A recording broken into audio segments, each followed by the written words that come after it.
Va ora in onda il Bamba della settimana di Vittorio Feltri. Buongiorno a tutti, bentornati al Bamba della settimana, l'antipremio che assegna ogni giovedì per noi il direttore Vittorio Feltri, che dovrebbe già essere in collegamento. Ci sei, direttore? Sì, ci sono e saluto tutti gli ascoltatori, ma naturalmente anche te. Bentornato su Radio Libertà. Grazie. So che oggi abbiamo un Bamba professorale, lo definirei. Esatto, perché abbiamo selezionato tutti i comportamenti della settimana e il più bizzarro, il più assurdo è stato quello del professor Orsini, che è noto perché scrive su Il Fatto Quotidiano e poi interviene spesso in televisione. Il professor Orsini ha detto che addirittura la Meloni andrebbe processata perché ha sostenuto, una tesi che naturalmente sarebbe un po' bizzarra, e cioè che il genocidio compiuto in Palestina è una cosa bella e buona, insomma, questa in sostanza la sua dichiarazione. E naturalmente molti sono rimasti con gli occhi spalancati, a bocca aperta, sentendo queste parole, perché non esiste un genocidio che possa essere giustificato. I genocidi andrebbero evitati. Le guerre purtroppo non si riescono a evitare, ma almeno i genocidi si potrebbero risparmiare all'umanità, che è già abbastanza piagata. E per cui insomma il Bamba va assegnato a Orsini, anche se è un personaggio indubbiamente preparato e intelligente, ma ogni tanto anche le persone preparate e intelligenti pestano, diciamo così, una cacca, e lui questa volta l'ha pestata, e siccome oltretutto ha accompagnato la sua dichiarazione con un ragionamento che non sta né in piedi né in terra e neanche sottoterra, e quindi noi ci siamo rassegnati e abbiamo dovuto scegliere lui per l'assegnazione del premio Bamba, che non è ambitissimo, ma che noi dobbiamo assegnarlo per stare al passo con i nostri tempi.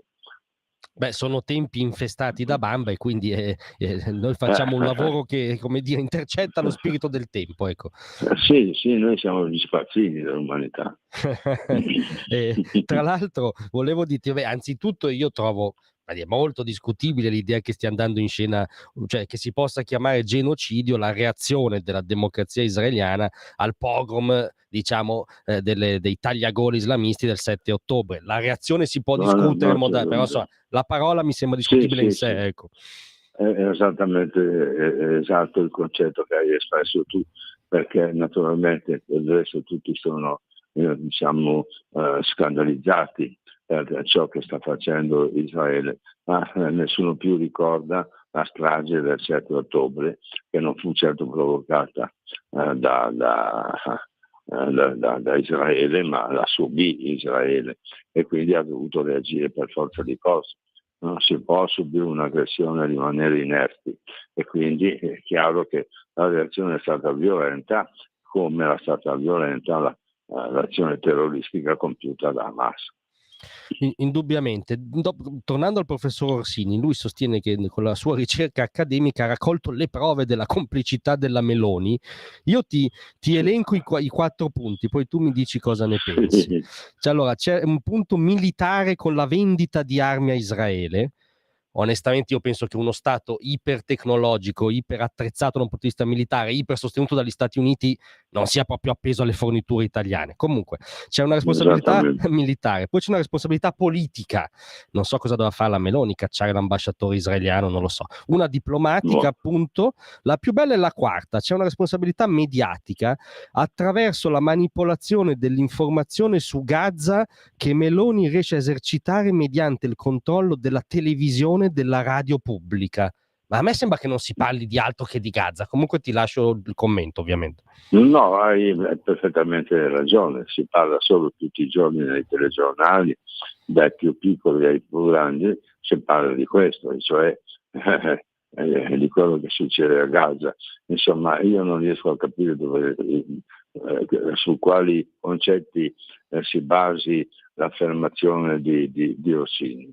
Orsini forse il giorno in cui ha detto queste cose aveva bevuto troppo, non lo so, non riesco a trovare una giustificazione, perché ha detto delle cose che non stanno né in cielo né in terra. Israele è stata aggredita, lo sappiamo tutti, e ha reagito all'aggressione. Tra l'altro sottolineo che certi ostaggi, cioè rapiti da Hamas, non sono ancora stati restituiti, molti sono morti, molti sono stati uccisi. Questo sì che è un comportamento da delinquenti comuni, non certo la reazione di Israele, che è giustificata la sua incazzatura. Sì, direi di sì, per usare un eufemismo. Tra l'altro non capisco cosa le rimproveri politicamente. Non lo so, doveva ascoltare anche le ragioni di Hamas. Ma poi che influenza può avere la Meloni sui media? Nessuno, anzi, i media, la maggior parte dei media italiani è contro la Meloni, no? La Meloni è bersagliata dalle critiche.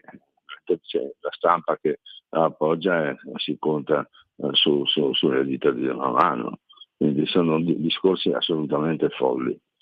Decisamente, infatti è folle la conclusione per cui Rossini dice, cito sempre letterale: le mie ricerche mi hanno condotto a questa conclusione: Giorgia Meloni è una criminale politica che andrebbe processata per il suo coinvolgimento nello sterminio dei palestinesi. Cioè sostanzialmente vorrebbe che venisse spiccato un mandato di arresto analogo, no, a quello che ha colpito Netanyahu, che è già discutibile di per sé, mi pare.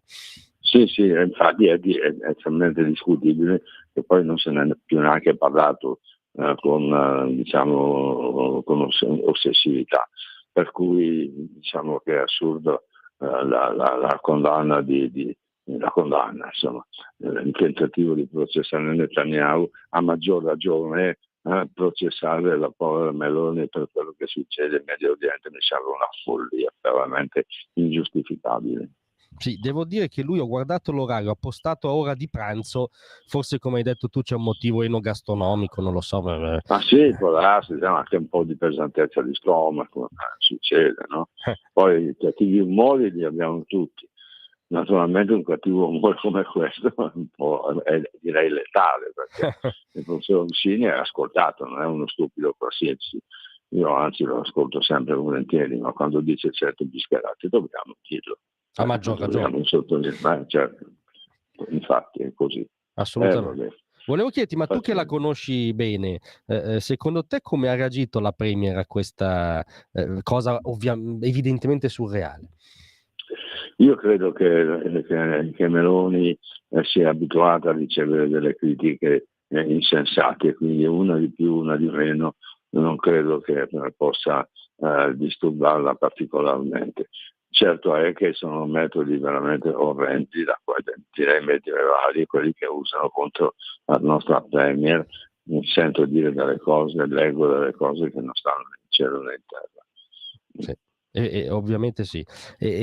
Tra l'altro mi sembra che in Orsini, non so cosa ne pensi tu, agisca un po' il doppio pesismo che avvolge certi pacifisti, no? Per cui si è puntualissimi, implacabili nel sezionare le iniziative che prende Israele o che prende l'Occidente in generale, e non si guarda mai però, come dire, un pacifista a tutto tondo dovrebbe anzitutto avercela con i terroristi di Hamas, immagino io.